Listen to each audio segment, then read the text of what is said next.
Hello, everybody. Thank you so much for joining us. You know, not YouTube, these YouTube tutorials, they teach you that when you go live, I keep saying this, please bear with me on this. I hope you guys can hear me. If you cannot hear me, please tell me in the comments below. Winnie, Edme, good morning. Not good morning, good afternoon to you. Please tell me, Winnie, if you can hear this, because, sometimes I go through this thing. Someone is joining us from Essex, England.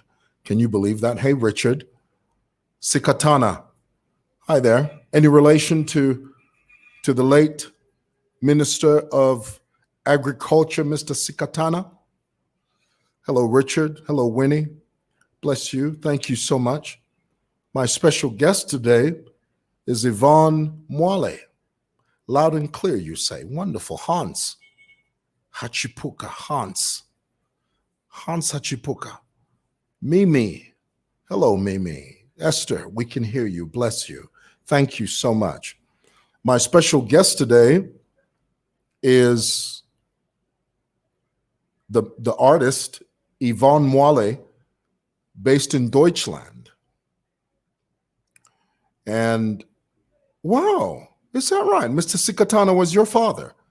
Your father was a very amazing, intelligent man. He's one of the few ministers that spoke English impeccably. Your father. He was brilliant. I had the privilege of meeting him once many years ago. I think maybe 15, 20 years ago I met him. Very articulate man and incredibly intelligent. And fond memories of your father. Bosco. Hello. Loud and clear. Thank you, Bosco. Zivenji. I love that name. Zivenji Banda. Thank you, Mr. Mwale. What's ukutobela in English? I did a tutorial, not a tutorial. I did a video for that, actually, Elliot Daka Jr. And thank you for reminding me. I did do the video. I just haven't edited it yet. And I will post it momentarily. I'll do it after this video. But I did do a video, and I did it at your behest, Elliot Daka Jr. Thank you so much for that. Guys, could you tell me if the lighting is okay? Is the lighting fine? Tell me about the lighting, because I'm having challenges with the light. They tell you that you need to do these videos in front of a huge window, which I do. But sometimes when I open my window, the light doesn't complement the surrounding for some reason. Mercy. Hello, Mercy. Namwila, bless you. Thank you. That's such a wonderful compliment. Mabel Mooks says, is it blessed or blessed? That's a good lesson. It depends.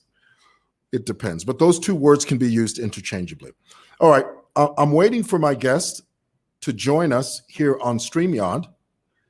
Yvonne Mwale she's based in Deutschland, over there in Germany. That is Deutschland, isn't it? TV. Isn't Deutschland Germany? Yeah? Correct me if I'm wrong. You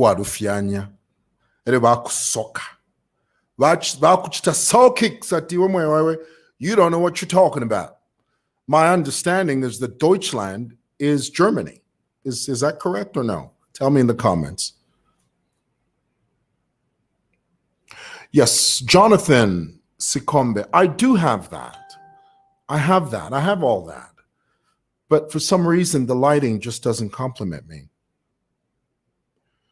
Okay, Jamo says the lighting is fine so far. Well, I'm glad to hear that. Thank you so much.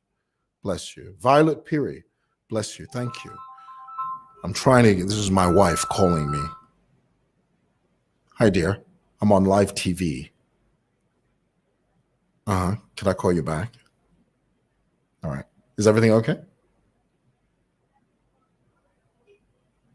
Yeah, at 16 hours. Oh, okay. That's fine. Thank you. That's my little wifey. Okay. All right. Mwale. What an amazing name. What a unique name. How do you say this? Mwale.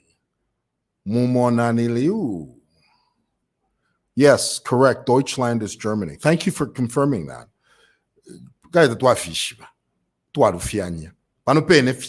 Yazanda. Yazanda. Hey, Cheryl. This is this Cheryl is a very faithful audience member of SML TV. And it's always it's a pleasure to see all of you, but it's particularly a special pleasure to see many of you that are constantly here. And I don't take that for granted. So thank you so much. Cheryl, so good to see you. I hope you're well. Thank you. Thank you for being with us.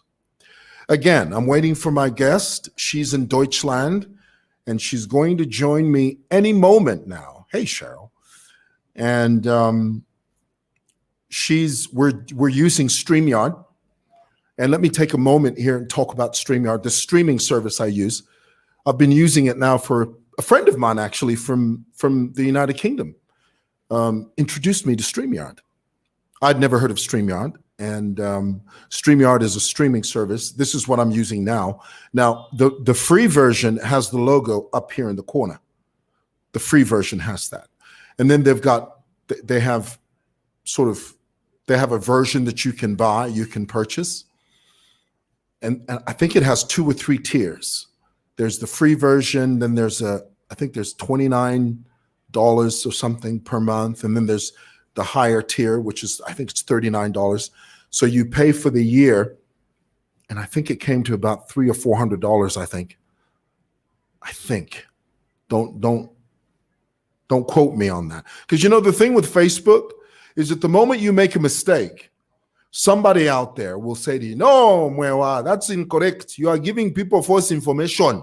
So you always have to have a caveat. You always have to give yourself enough wiggle room. You always have to say, correct me if I'm wrong. If I'm not wrong, don't sound completely, absolutely decided unless you absolutely know. Because, on Facebook, they'll cross-check you. They'll cross-check you and double-check you and then call you out on it and say, Mr. Mwewa, you don't know what the heck you're talking about. See what I go through? I go through this. This is what I have to contend with. All right. Again, I'm waiting for my guest. She should be here any moment. Oh, I was talking about StreamYard. So I've sent her an email, and she's already done it. She's already received the email, and then she'll join us momentarily.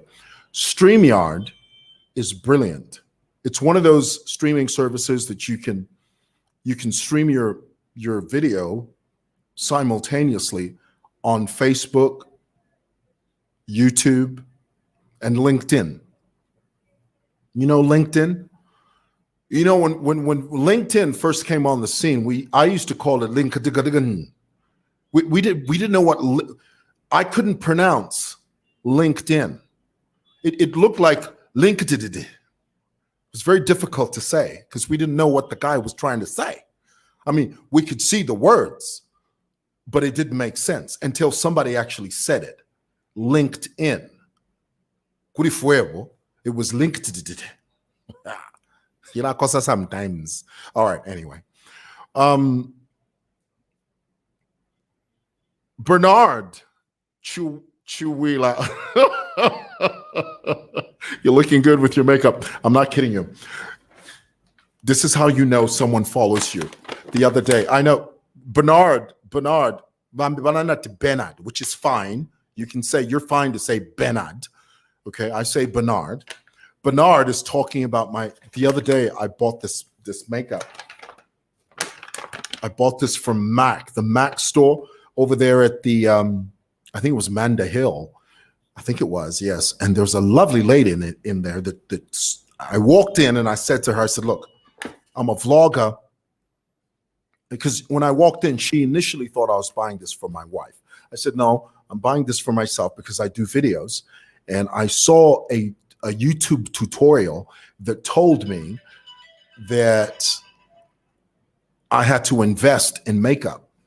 So then she gave me some tips. So here's this little brush. I use this little brush. This was a MAC brush I used to get rid of the shine, you know. And then she gave me this little, I don't know what this is. I have no idea. It says Prep Prime. What is Prep Prime? And apparently she says to me, she says, just put a little dab on your hands. First of all, make sure that your face is completely clean. Don't put any Vaseline or petroleum jelly or anything like that. Your face has to be completely clear and dry. And then apply this. This is called Prep Prime. I put that on my face. And then here's the doozy. Let me show you. Then she tells me, then she pulls out this little doozy. So I say to her, I said, look, if this is white powder, I don't want my face to look like I've got white powder on it. She says, no, don't worry about it. This is going to give you a matted look, she says to me. So boom, here it is. I use this before I go live. I use this. I, do a little dab. A little dab will do you. I don't even know how to use this. Is this the correct way? Am I stroking it correct? Or am I supposed to be doing, I don't know. Goodness. No idea. All right. Okay. Richmond Sims says we need someone to do it for us. I'm telling you, Richmond, because I'm completely lost, when it comes to makeup. And the thing is, I got to tell you,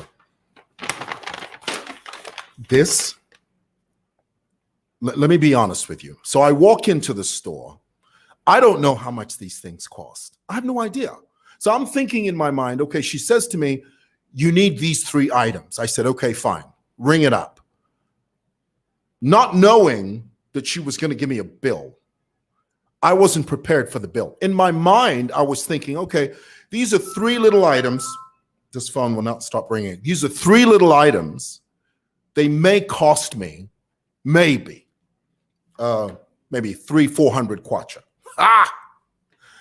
The girl rings up the bill. You will not believe 2,000 plus. Then she gives me a discount. She says, Mr. Mwale, because you've spent 2,000 kwacha, 3 little items, we're going to give you a discount. So in the end, you're going to pay 1,600 some odd. There I am standing there acting like it's normal. But mumutima, I'm thinking I'm spending almost 2,000 kwacha on 3 items.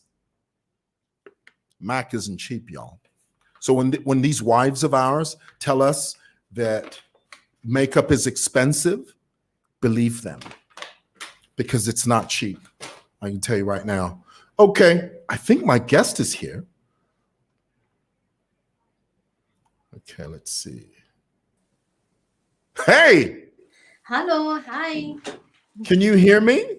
Yes, I can hear you. Can you hear me? Hey, Yvonne.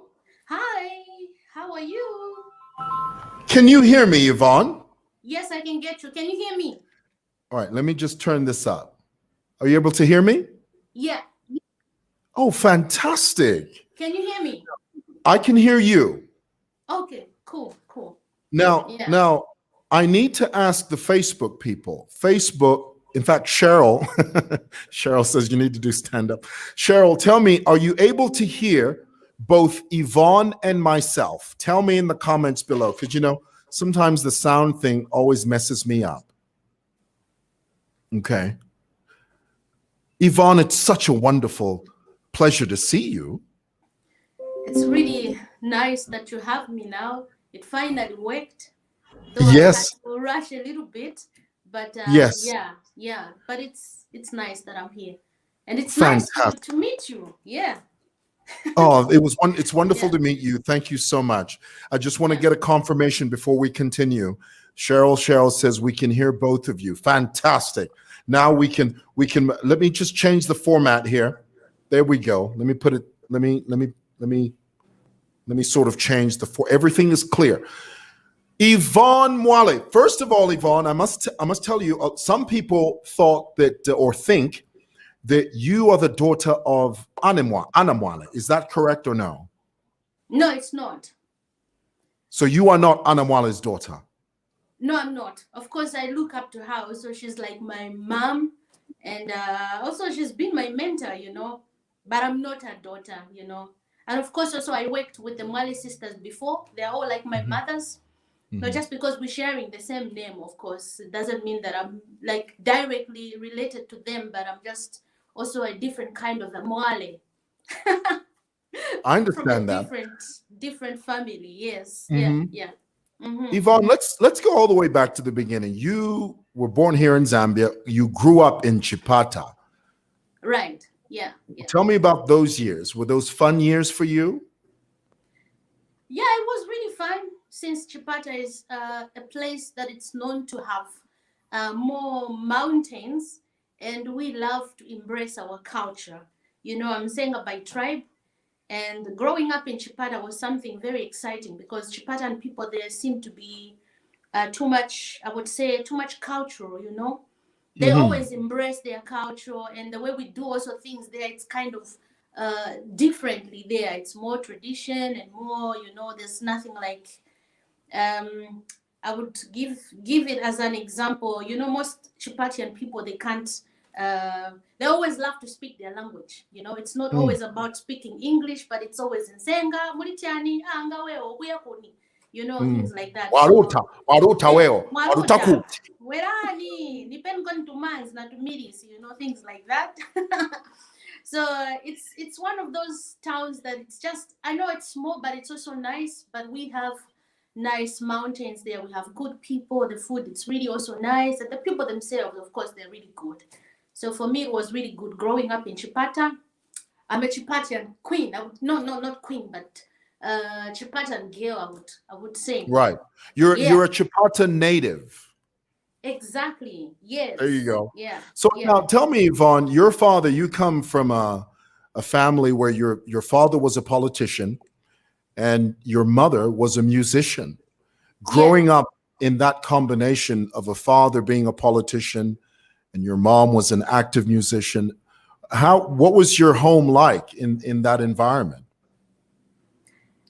Okay, at that time, I would say, when you're young and surrounded by parents and just being exposed, to their lifestyles, there was not so much that I could really recognize or tell, or I wasn't even aware of so many things, but it was really good because my mother, she was somebody who was really like an artist, I used to always get motivated by her. She inspired me a lot because during that time, she listened too much to music, like Brenda Fass's music and Miriam Makeba's music, things like that. So I was exposed a lot, to music with different types of music, and it was really, really cool.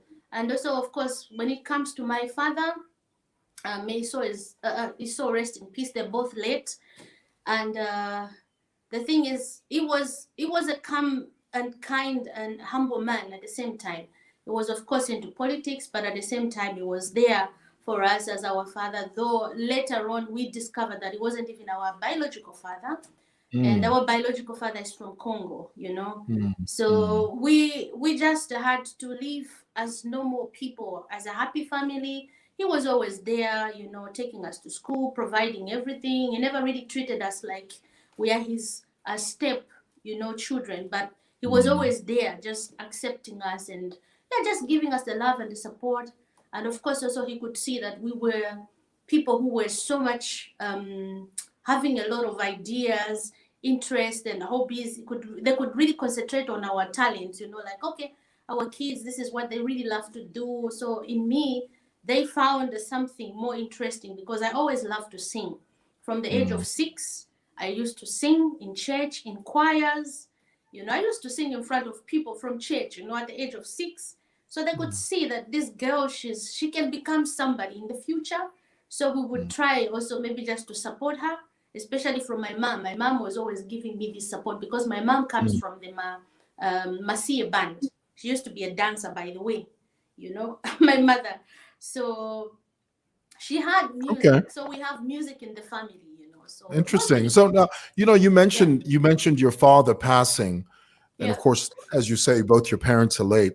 What I find so tragic is that you tell the story of when your father was ailing, he wasn't well, and you were in sitting by his bedside, and he had asked you to go get him a glass of water. And Yeah. by the Yeah. time you came back to give him the water, your father had died. Yeah. Tell me about that moment, and as a child, how did that sort of affect you? Yeah, it affected me a lot because me and my father, we had a special bond. The connection was more deeper. And for me, it was, I was really more closer. You know, I was close to my dad than my mom. You know, my dad always really loved me so much. And for me at that time, I couldn't, I didn't know what it meant to Mhm. die, you know, what it was, or it just felt like it's like in a dream. It's not really happening.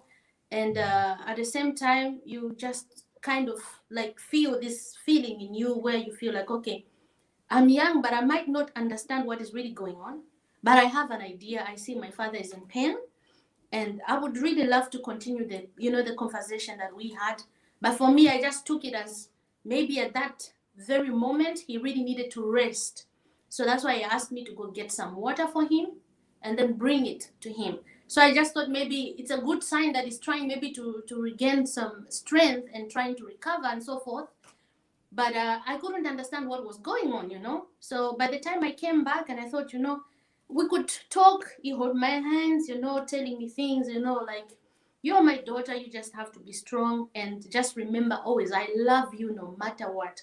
But you have to know Wow. there will be challenges coming in your way, and you know, you will change. So you have to be courageous, be kind to people, be courage, you know, have this heart of helping people, but at the same time I want you to remember that I'll always love you no matter what.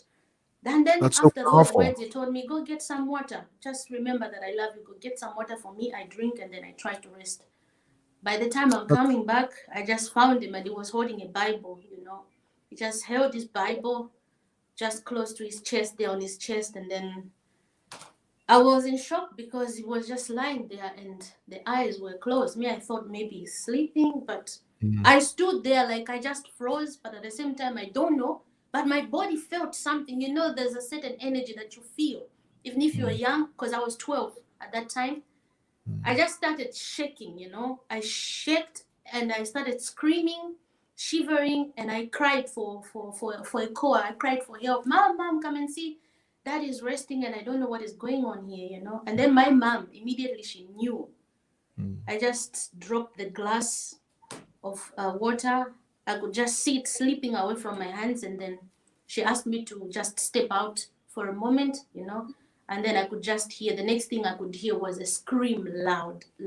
That loudness. It's something that really could awaken something in your soul.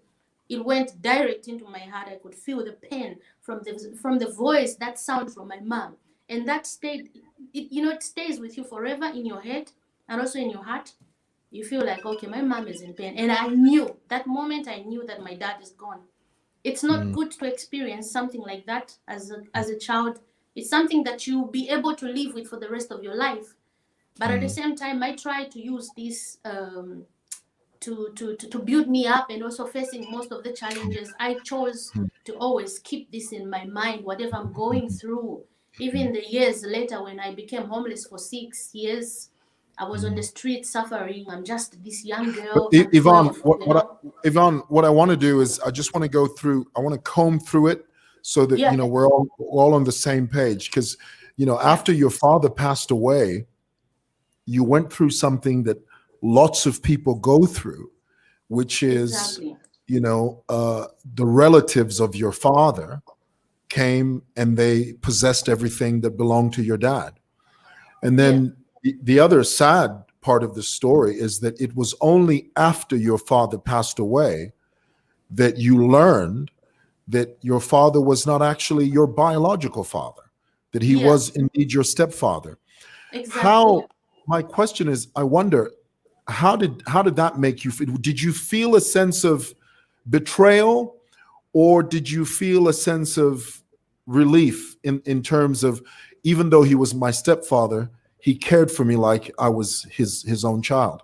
Tell me about your range of emotions, because I ask this because Mhm. I think that's a lot for a 12-year-old child to deal with. How did you deal Yeah, with that? exactly. Yeah. Okay, I would say for that one, I had even now I still have different kinds of I have different feelings, mixed up feelings, mixed up emotions, because it was really hard to take in all that, even though I had found out later on after being on the streets that he was my biological father. It hurts.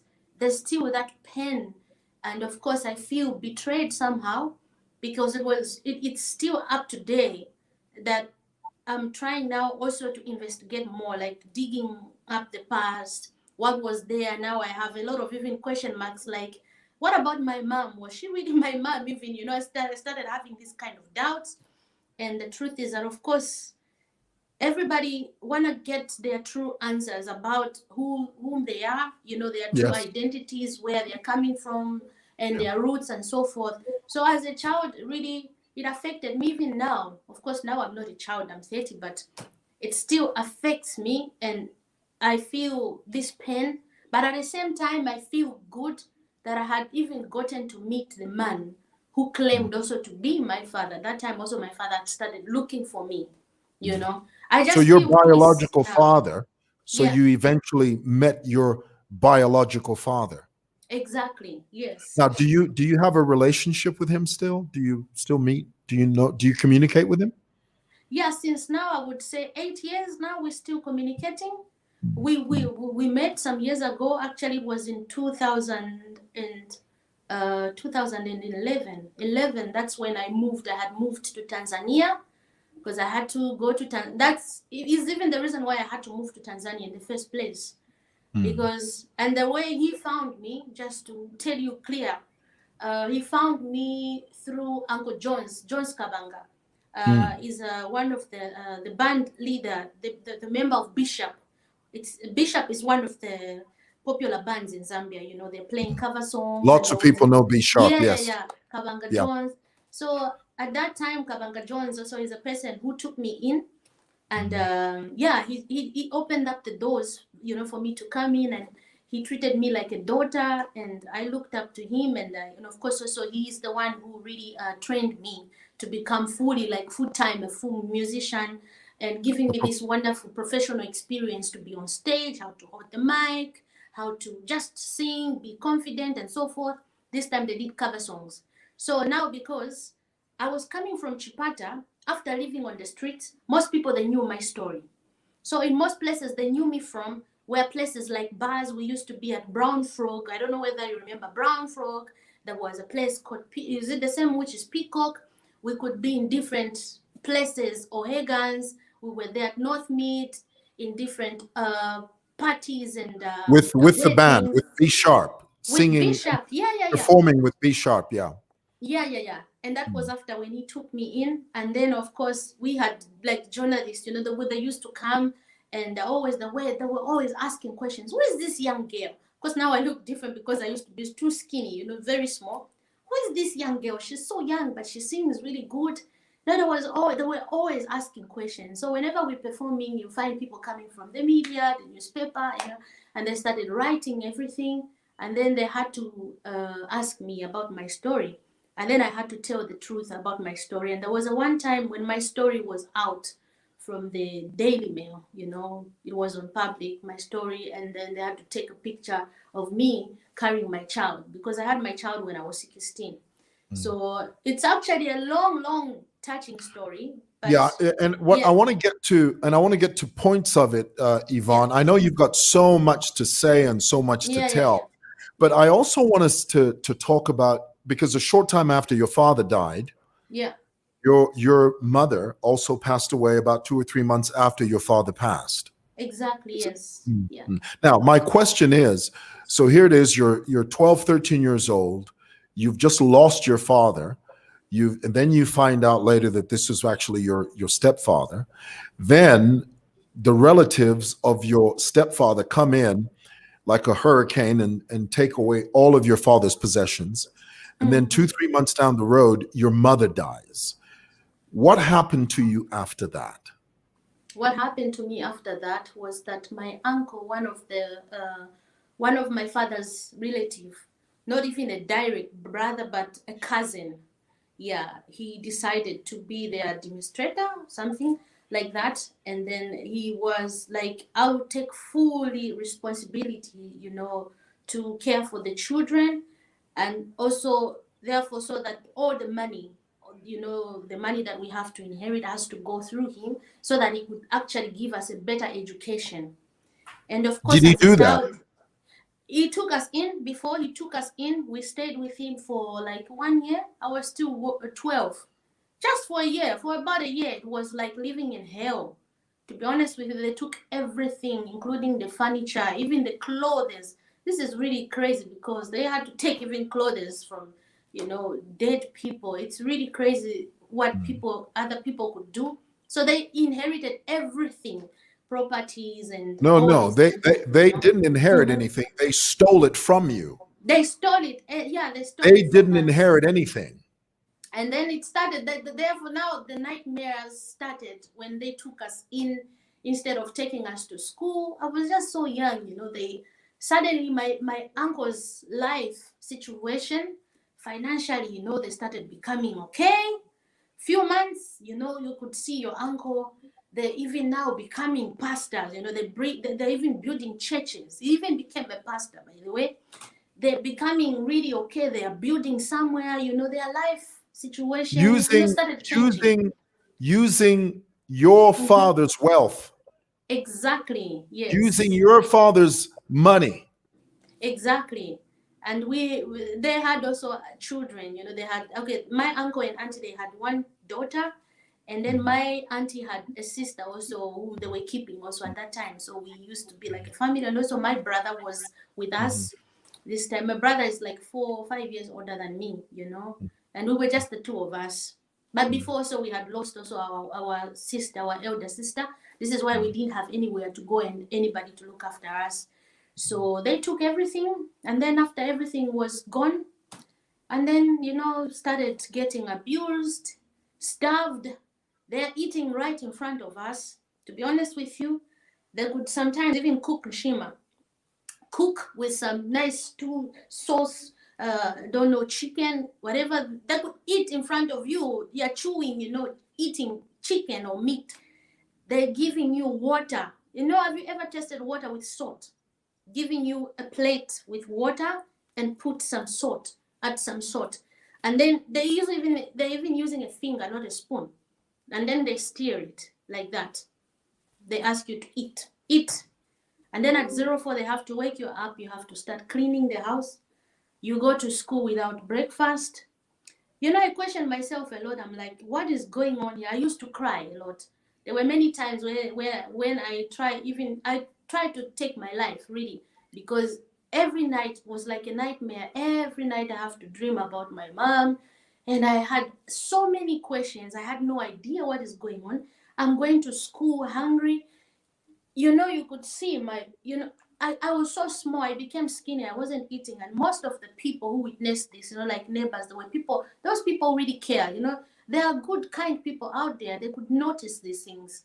They're watching you every time you're going to school. You're looking sad in class. You are dozing. You are sleeping. And sometimes also I would even pass out, because I had less blood, you know. So in school, they started even having meetings in school. Why is this child always like, she's just passing out, blacking out like this? I lacked food. They abused us. They took us into farming. They like slaves. They made us doing a lot of things. We could mop. They spit on us. They pinched us. It was really like living in hell. And then they were like, yeah, Unbelievable. this one, she's I'm old. just She has to get amazing. married. I'm 12 years old. Why should I get married? She has to leave the house. And of course, also, what they did was to remove my brother and then send him to a boarding school. So for me, when they did that, at that moment, I was like, okay, I'm happy. My brother is in a boarding school. Maybe it's a good sign. But also, I would rather be in a boarding school instead of staying here, so that maybe I could concentrate, because I can't learn. I'm just emotionally broken, and I'm just a child. I don't even know what to do. So what did they do next? Of course, they just told me, you've become a woman. You need to, you need, at this age, you need to be in your house somewhere. You need to get married. When I heard this, it was really difficult, because for me at this time, I survived from people's houses, to eat. And at this time, I started doing some pieceworks, cleaning in different houses, different people just going randomly to different doors, knocking, please, can I have some laundry to do? I wash. You know how we do it. We just wash This our is hands. and this is you're 12, 13 years old. Yeah, yeah, yeah. I used to wash. I could even work in the garden, yeah, removing some weeds, prepare everything in a good way. I sweep the yard, and then they give me maybe like a 2 kwacha, 1 kwacha. That time it was good enough, big enough for me to put some food in my stomach. Sometimes I skipped school. They stopped taking care of me. And then it just got to a bad situation where I had now started experiencing some bad things, to this one house where I used to go, where I actually found a man who took advantage of me. I didn't knew anything about men, of course. He took advantage of me. Things happened to me in a very bad way, but at that time it was really crazy. So they asked me just to leave their house just like this, and then I ended up now just living on the streets. Also, I started first living from house to those people whom I knew they were friends to my parents, so they could Mm. actually take me in, because nobody really wanted to have anything to do with us, because they've taken away everything, and they were like, yeah, no, here we can't keep you, we have a big number. And I'm like, but look, I'm just 12. What am I going to do? you know we had no time celebrating even birthdays. 13 years, I'm turning 13 years, I'm sleeping on the streets, in the markets. 14, 15, I'm just on the market, on Yvonne, the Yvonne, streets. It was really Yvonne, crazy. tell Yeah. me first of all, I'd like you to tell us the very first night that you spent a night on the street and what Yeah. that was like. And where was that? Where you leave the house, you leave this house that is just really, from what you're describing, was a horror house. Yeah. And you add to that some pervert that took advantage of your wanting to survive as a young 12, 13 years old 13-year-old child. Then you decide to remove yourself from that evil environment. Tell me Mhm. about that very first night that you spent a night out on the street in the open. Where was it? It was in Chipata. All these things were happening in Chipata. There's a market called Saturday Market. It's opposite Moth. Moth is a residential area, actually. When you cross the tarmac, the other side, it's a popular market. It's called Saturday Market. We usually used to go there with my parents most of the times. We did our shopping there. It's a popular market in Chipata. So I decided to go there, and I knew that that was the safest place to go, because I spend more time there, and they have these benches where they are selling some.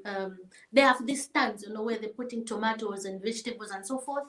So for me, I felt more protected to be under those benches. So Now, what I when used to do, yeah. Mhm, hmm mhm. Go ahead, go ahead. So what I used to do, I used to find some boxes, this, like ripping them off, these cut boxes, the brown ones, and then I would just like create like a bed there somewhere on the floor. Then I would sleep there. I remember the first evening I couldn't sleep. I was just crying, and that was the time that I had started talking to myself, because I had moments like, sometimes even today I talk to myself when I'm on the street, when I'm walking. I have this thing of, I really talk to myself too much. I Well, had I do created too. like an how would you call, imagination of friend, I would call it. Yeah. So sometimes I would An just talk. An imaginary friend. An imaginary friend, exactly, yes. So I would speak to my friend and I'm like, yeah, what do I do today? Yeah, but I just have to stay focused, today just be good. I always have to remember those words that my mom and also my dad told me. The same words, be kind, be strong, be brave. You can do this. Be Let me kind, be ask you, brave, let me Yeah. ask you this, Yvonne. On that first night, were there other children your age, or were you out there by yourself? I was out by myself because my brother this time also he was somewhere in the No, school. no, Yeah. no. What I mean is, did you find Uh-huh. other children in your similar situation, or were you alone? On the streets there were so many children, like street kids. I met even some friends on the streets, yes. There were so many. Some had even more sad, like they were coming from a very rough background. It was really, when they're telling their stories I could shed tears. And that was even the time when I started even like believing or realizing that, okay, most of these street kids you see, it's not everybody who sniffs these drugs or these chemicals that makes them feel high. So when you see most of these kids out there, don't don't think that they put themselves in that situation. If you take your time to investigate more, you talk to most of them, you find out about their backgrounds, their stories. They're actually in that position because families did that to them, and some of them they really want to get food. So I was one of those kids. It's just that for me the thing is, I've been a Christian for a long time. I remember we used to read the Bible. My father had a Watchtower book, this Bible book of stories. I don't know why my father had this kind of a book from the Jehovah's Witnesses, so I kept this book with me. That's the only thing that my dad left me with. So I used to pray a lot, and somehow I felt like, God has been with me all along. God has been always protecting me. I met people who smoked. I met people who did drugs. I met people who sold their bodies, yeah, so that they can just survive. But for me, I was even, people that were even forcing me, you have to do this. Why are you begging, mom? Like, I would rather beg. I don't want my body to be used. I don't want my body to be abused because I don't have food. I would rather go work in somebody else's house, do laundry, clean. I would rather let people call me names, because there's always this thing when people, they see you doing this kind of works, they start looking down on you. They're like, she's useless, she's cheap, and they treat you really like you're nothing. But for me, it was all about survival, you know. So Tell me. there were lots like that. Yeah, yeah, So tell me now. So you're out on the street, and at some point you got pregnant. yeah, yeah. Who did you get pregnant from, or how did that happen? Tell us about that. Okay. From that one, it's a bit complicated. I'll mention some few things without going too much into details. But it Yeah. happened while I was on the streets, during the time of survival. In one of these homes where I used to go work, I had spotted some houses that I could see there, kind people there. Whenever I go there, I do something, I clean in the house. In exchange, they give me food, even if it's a leftover, but they give me food or they give me one kwacha, it doesn't matter. But I used to go in places like that. So unfortunately, I found myself in a situation where one day it just happened so quickly. I had gone to this house and I knew them very well. This guy, is there, and he's much older than me. Of course, the thing is, I could see also he had a problem because I could see the way he used to look at me. And that day, the woman that I used to go work for, she wasn't around at that time. She wasn't around, so of course things happened. I just happened that I was just stuck in the house. The guy decided to lock all the doors and remove the keys, and then just right there it happened. Like I didn't know what was happening. Things just happened so fast. I cried, and then How old were you, Yvonne, when that happened? At this that stage, happened. how old were you? This happened now also for the second time. This was the time when I was 16, almost turning 16. I was 15 this time, yes. And I had no idea what was happening because I used to be this child or a girl, I would call it, I was always scared to be to be in relationships, like having boys, dating, all these things. I was a child. I was a child, so I had no idea what it meant or how it felt like to be in a relationship, how it feels like to lay down with a man and do all sort of things like that. But I just didn't know what was happening to me, so I just left after this happened, and I had nobody to tell because I was so much ashamed. And Now, I now, need to stop you uh-huh, there, though. I need to yeah. stop you there. So when this happened, because in a sense, what you're saying is this man Mhm. raped you. He raped you in his home or in the home that he lived in. Did he say anything to you afterwards, or did he just open the door and let you out? Yeah, he just had to open the door and let me out. And then I Now, walked away. Yeah. at what stage did you now realize I'm pregnant? After some months, because I didn't even know that I was pregnant. I was Now, actually like, mhm. did you at that age, at that stage, did you know that I'm in this state because of that experience? And did you tell that man that this is the condition that you're in? Later on, yes. After now, I was like 7, 7 months pregnant. Yeah. 7. I went to You 7, close told to him. 8. I had to go back. And the thing is, for all these months after it had happened, it happened because at this time I was always on the streets, always on the streets. And one woman recognized me, and she noticed. They always see me, and I used to get also food from these women who are selling vegetables, because some of them, they recognized me, and most of them, they knew about our story, so they were always touched. They were like, yeah, we wish we could take you in. Unfortunately, also at home things are not okay, but all we could do is just to give you some fruits, eat, come anytime you are hungry, we give you something. Then she had noticed that some things have changed, looking at me, my body is changing. And then she just called me, hey, mwana wanga, bwera kuno, nkala pansi, uniuze. Suoneka bwino, she just went like that. Suoneka bwino bwino, unichani wachinja. Pamala pakula. So me, I'm like, of course, I was even laughing. I think I'm eating too much. So at that stage, Yeah.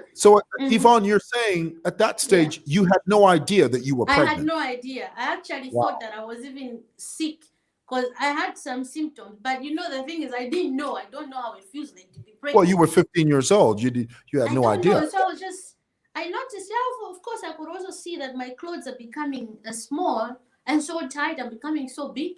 But I didn't Hmm. know. So I actually thought maybe it's this one of these foods I'm eating from people's houses. I had even started getting scared. Banga could just a poison. Gaia, you don't know. So I don't know. I'm just changing. Then she told me, you know what? To tell you the truth, iwe una mimba. I'm like, mimba, what are you talking about? Then she started explaining to me, you must have slept with somebody, so you've gotten pregnant, and this is serious because this is big. And she was really right, and she was even telling me, yeah, it looks like maybe it should be like 7 months because it's grown, this is not really you. So what are Now, you going to do? when Hmm. she said that to you, and she, in a sense, educated you on this issue, Yeah. did you immediately know? Did that man come to mind, or were you wondering who it was? But did that man come to mind? That specific man? Yeah, I did. But for a few minutes, I had to hide. I was trying to not to speak about it, because I Mm, was ashamed. How am I mm, going to tell this woman what happened to me? How am I going to just tell it to her? The thing is, I don't know. I was so ashamed and so embarrassed. And she asked me, several, like repeatedly, repeatedly, hi, Yvonne, did you do this and this? And I'm like, no, never. I was always telling, I'm a virgin. No, I never things like this happened to me. No, no, no. This and this, and then I had to just open up. I started crying, and I told her, yeah. okay, there was this Now, time, mhm. this happened, this and this and this, and then she told me, she advised me, I'm a grown-up person, and I would advise you to do the right thing. If this happened to you, better go report to the police, or because now you don't have a shelter, you don't have anyone to look after you. Go back. So I had to go back to where it happened, and don't be scared. Whoever you're going to find there, just tell them what happened. So I had to start. I had to start it. You know, I had to start telling them the story. This had happened, and I've been always coming here. They recognized me, and of course, it's a very twisted story because most families from this side and my family, they try to cover up the truth. I need to You stop know? you there. First of all, Yeah. Yvonne, I need to stop you there. So you go to the house. Mm-hmm. I have to ask you a very sensitive question. This man that did this, was he the man of the house, or was he just a relative? Did he just live there? Was he the man of the house? He was the younger brother of the man who lived in the house. So he used Right. to Okay. stay Thank you there. Yeah. for clearing that Yeah. up. So when you went back there, did you find him there? Yeah, I did. I did. And luckily on that day, he wasn't even alone. There were even relatives from the village, his mother, the whole family. That was So like a good moment, when you like at got the there, right moment. Yeah. when you got there, what did you and who did you first see to tell the story? Did you just walk Mhm. into the living room and say, "Look, I got something to tell y'all," or did you ask for someone specific? And Yeah. how did they welcome you? I did ask for someone specific. You know, I asked for someone who was really close to me, and that was the wife now to his brother, the Okay. elder brother, because she's the one I used to go work for. Even I did even some babysitting, you know, when she had a baby.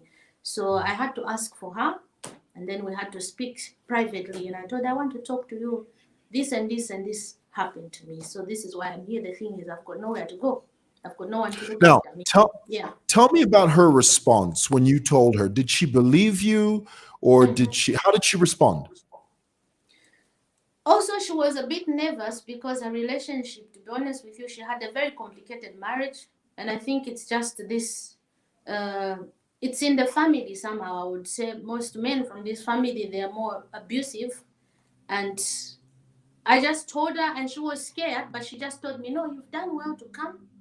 You tell them the family is here. Just tell them and let them help you. They have to decide, you know, they have to help you, and you've done well just to be here. Now, what was Hmm. the man in question? Was he present? Yes, yeah. So when you told everyone, what did he say? Did he deny it? What did he do? He didn't deny it. He was just there quietly and just in shock. Of course, he had his moments, and the truth is that he has a history of he has a mental Abuse. illness, some kind of Mm. illnesses. You know, it has periods where, like, he has, um, you know, different. He has episodes, I would say. So sometimes he's in a good mood. Sometimes he has a mental condition. So at this point, So he just walked mm, away, and then of course the family was there, so they had now to sit down together. What do we do? We keep her here, or we take her to her family. Now, from the family they're talking about is a family where now they had to just get rid of me. So now, you know, these are matured families. They had to find a way to come together and discuss this matter, and that's how now they made a decision themselves to say, look, since this has happened, so how do we try to make it look? Let's put it this way, our girl, she wants to get married. So we're giving you this girl so that you could marry her. This is mm, how this thing is going to end up. So now, to the whole world, to everybody who knew me, they told different stories to say she gave herself up. She wanted to get married. And that's the reason why she even left home. She didn't want to have anything to do with education. So, and then what do they do? They put us together with this man. He found a house as a very intelligent man, very wealthy educated. They put us together, and then we started and living. you're 16 years old. Yes. So I So was they now put in a house, yes, with together. him, together. That was like another nightmare. Like I said, my story, it's a very long story. I've been in worse Now, situations. how Yeah. long did you live with him? Until I was, this time I was 7 months, eight, like 2, 3 months. The thing is, we used to, I think we stayed together until the baby was born. Now, during that period, Yeah. during the period that Mm-hmm. you know, right before the baby was born, was Yeah. he abusive to you? How did he treat you? Yeah. Physically abusive. I have, yes, scars. I have bad scars. I don't know if I So can talk about everything, but it yeah, was really, yeah. it's Now, painful because, at what yeah. point, Mhm. Yvonne? At what point now, after the baby's born? At what point did you decide I can't live here anymore? I have to leave.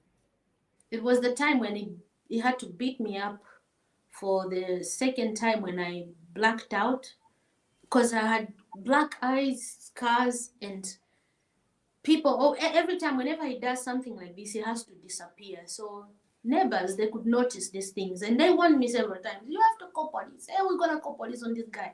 Whenever he does this thing, he's gonna run away for some time. He won't come back. I'm like, you know what? This guy is gonna really kill me because one time he dragged me with a rope, and that was when I woke up now to say, okay, this man is gonna drag me. He's gonna kill me, cause he tied the rope on my neck, taking me outside just late, like midnight, after everybody's in bed. He took me to, because our house was near the forest somewhere in the bushes. Yeah, he tied me with a rope. He dragged me outside, taking me into the bushes there. I think that night he was just about to do something horrible. And luckily, there was somebody in the bushes there. I think it's one of these hunters. I don't know. So I cried for help. I had to cry for help.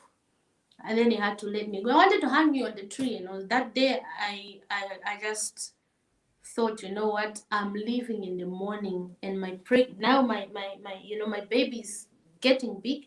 That was the time I decided now to just go somewhere in the village. I had to go to Mumbi because that's where I'm coming from. It's a village from my mom, and actually that's also my village where my mom told me don't really go there. I hope you don't go there, because my mom, she knew her relatives also, they are so wicked people.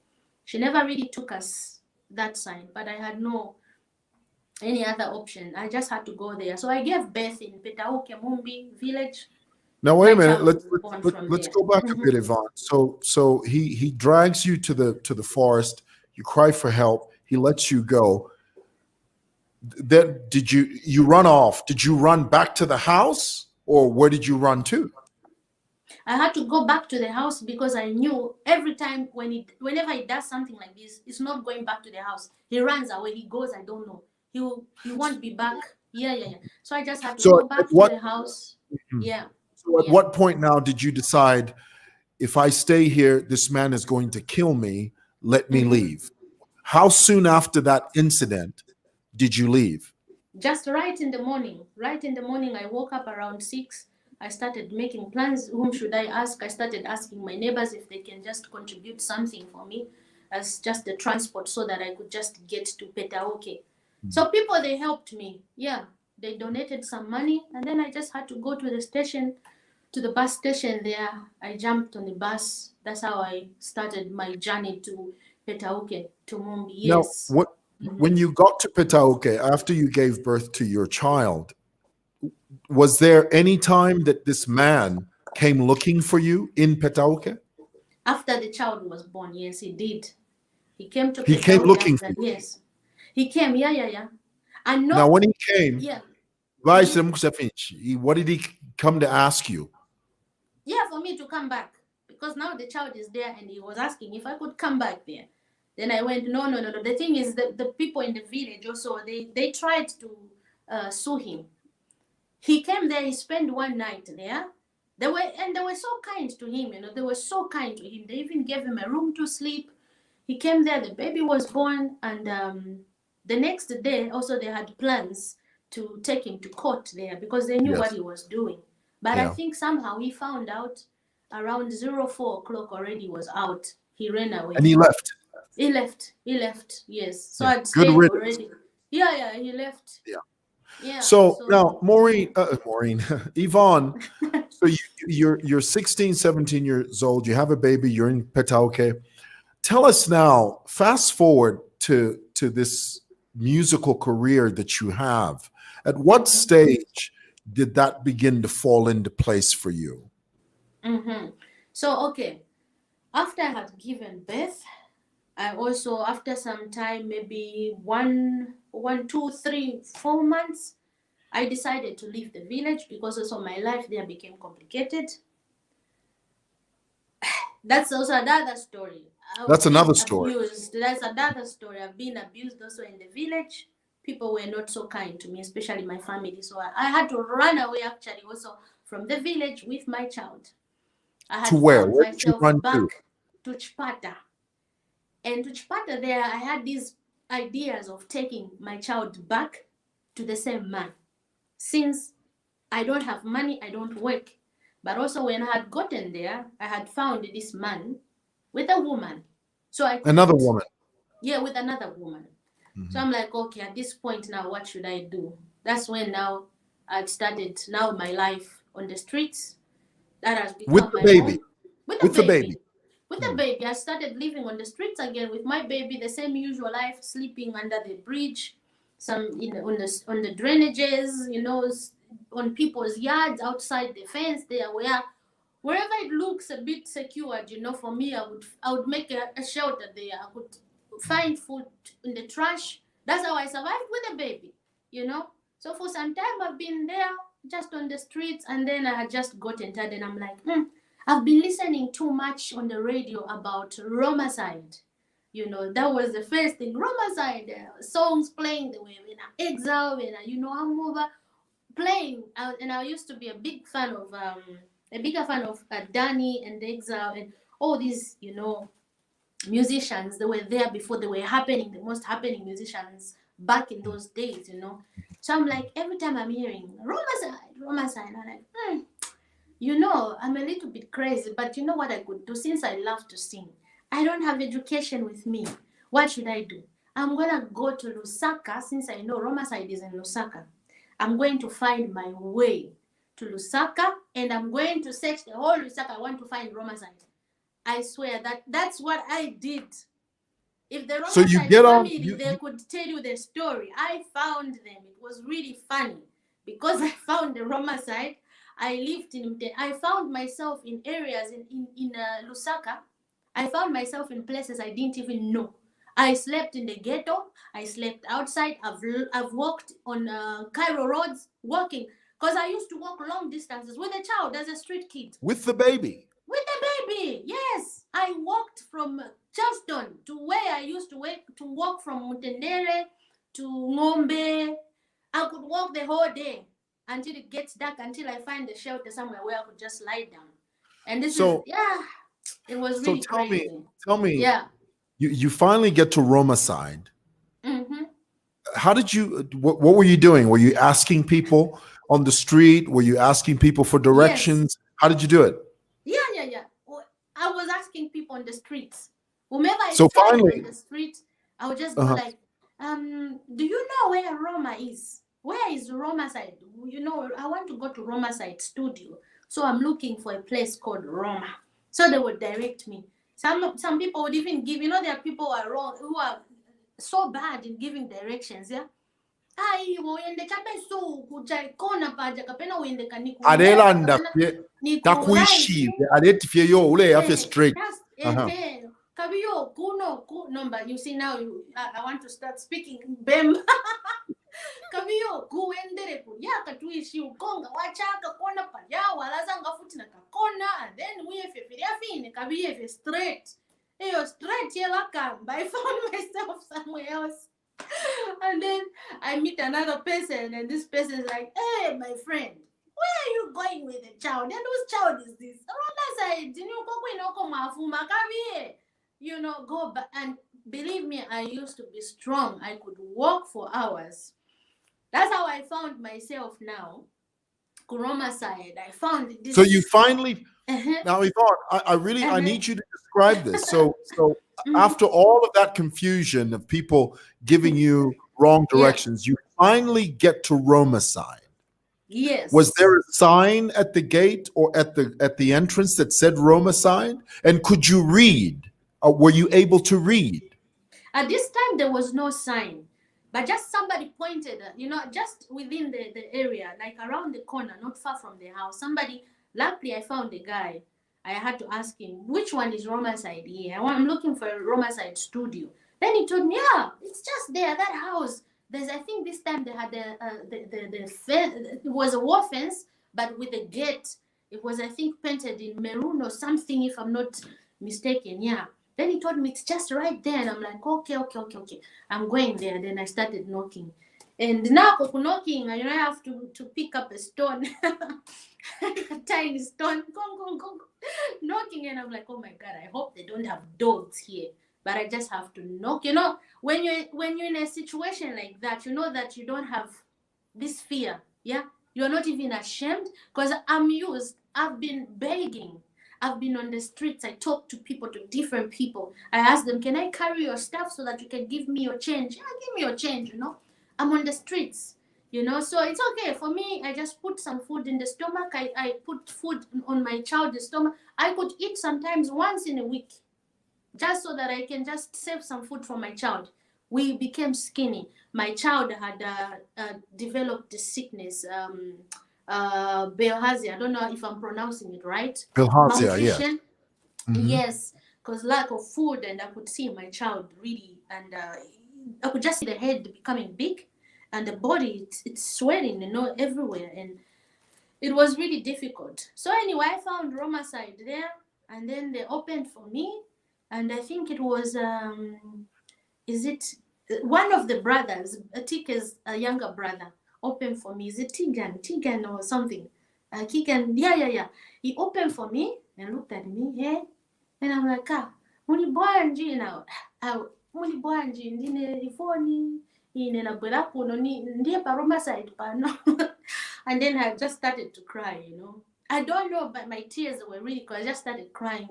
Nachoka kudali, nifuna munitandizeko niimba kuimba kweve niimba.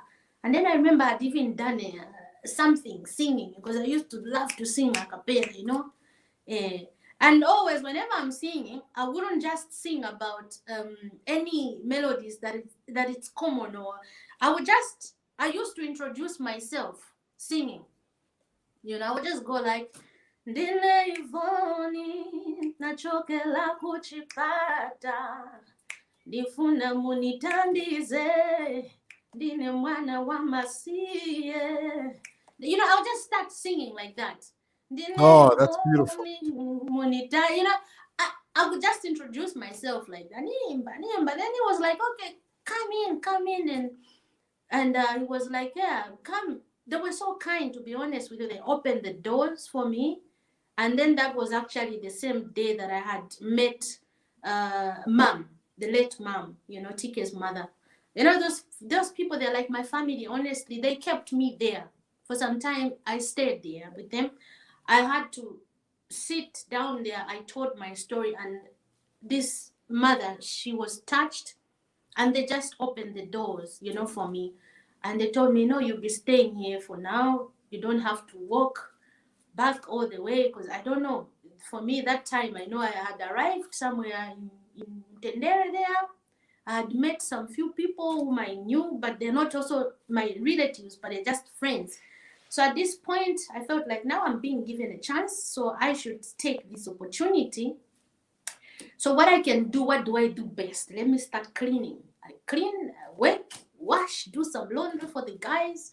Tike was there. Tike had come later, because this time I think he had traveled to China, I don't know, somewhere, So I started staying there. So there were people coming in, exile. For me, it was like a dream come true, because I'm just there cleaning, and this is a family that And these were people. These were people you would hear on the radio. Yes. And then you now all of a sudden you're seeing them walking through right in front of you. Amazing. Amazing. JK, I'm like, I would start shivering. I'm like, oh, okay, these are superstars. Oh, they're working there. I've been actually in the studio. I'm observing. I'm noticing what they're doing. And I'm like, oh my God, I think this is a prayer that God has answered me. And I just have to do good.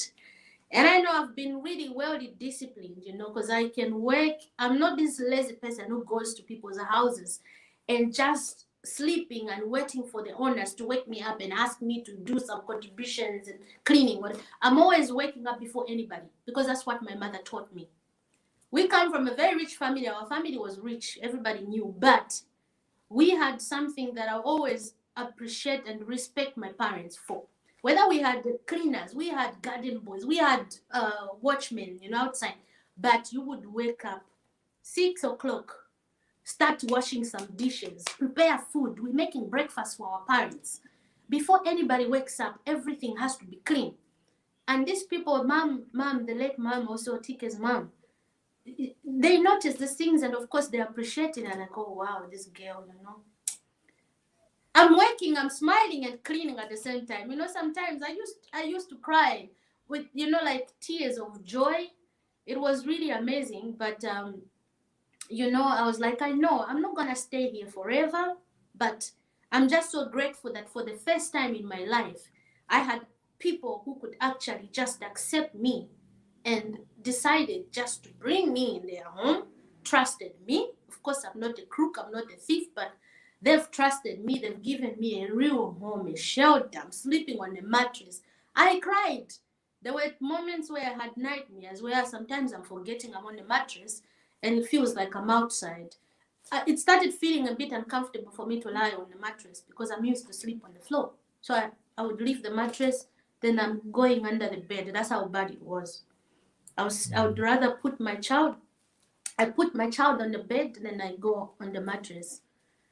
In the evenings, I had some things coming and I had to deal with all of this myself. But you know, from back home in Africa, I don't know, we have things like therapy and stuff. You have to go for all this kind of help. But this time, of course, in this situation, you know, after the trauma, and I never really got help, but it was all good. I was dealing with it myself, and the only thing that could help me at this time was praying to God. Praying always, I used to pray to God, and I knew that God is there for me, and I have to do what I have to do in a good way. But also, I'm praying. I know that I'm not perfect. I can make mistakes because I'm human.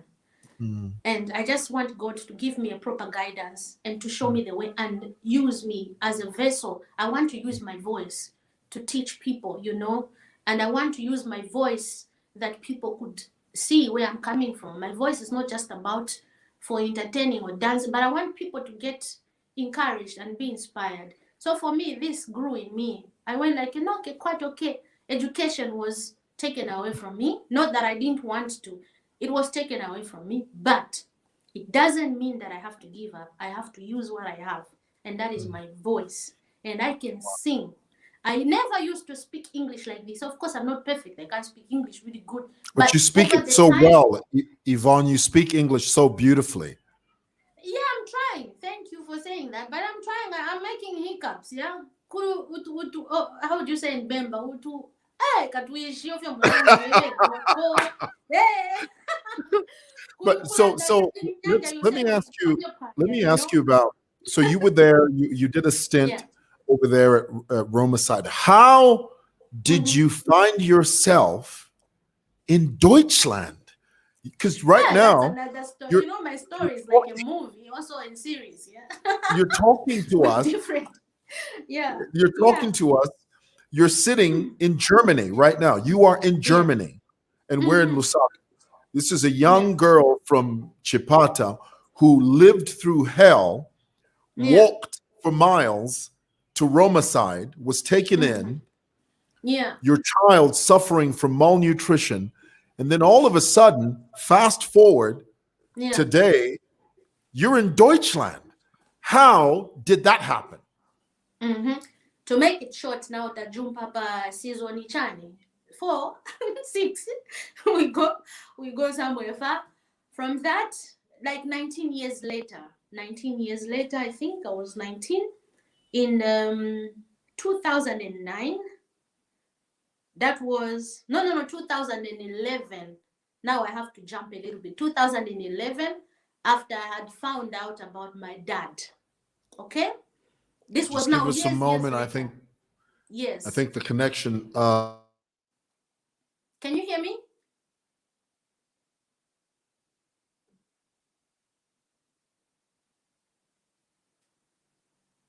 Hello.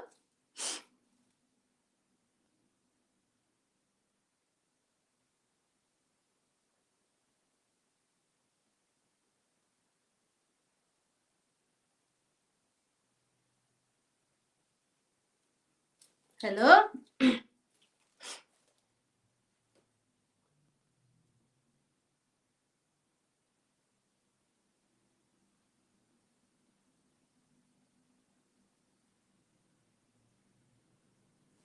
Matthias?